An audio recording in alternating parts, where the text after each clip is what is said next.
Which brings me to when I decided I had to invite you to join us for a bit of conversation after a long 3 days of working hard. Please tell us where you were on December 31st of 1999. Tell us the story. Oh, I was in, actually, I wasn't there, but about Derry.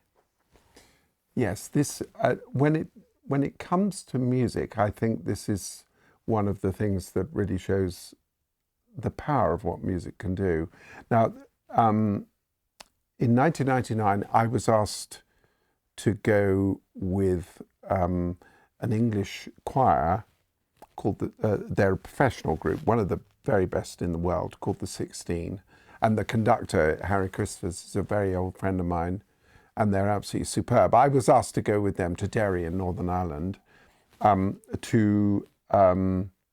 was going to work with a load of young singers, and then their choir were going to work with a load of young singers, and they were going to do the Messiah and sing with Harry's choir. Now, Derry, in the time of the Troubles, was a real centre place for defining so many things that caused so many problems in the Irish conflict with and Northern Ireland conflict with there was a festival that was kind of brokered by a man called John Hume, who was head of the Social Democratic Liberal Party, and he ended up actually winning the Nobel Peace Prize. But he decided, the organist at the Catholic Cathedral in Derry and the organist at the Protestant Cathedral in Derry said, let's put on a choir festival. And everyone said it'd never work. And they got John Hume to help them, and of course it did. And this was what we went for.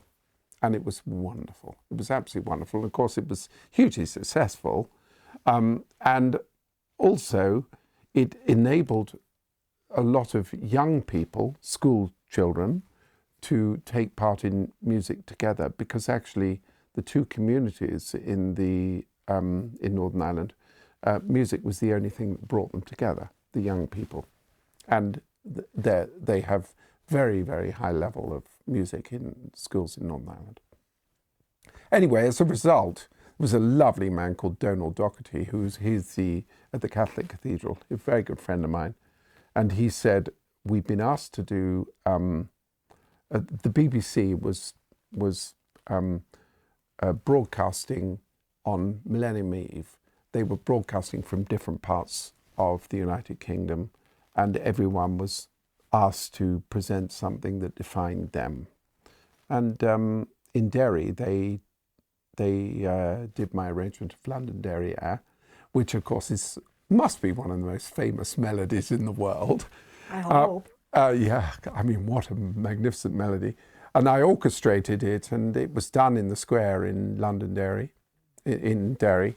And there was a choir of 2,000 and a large orchestra.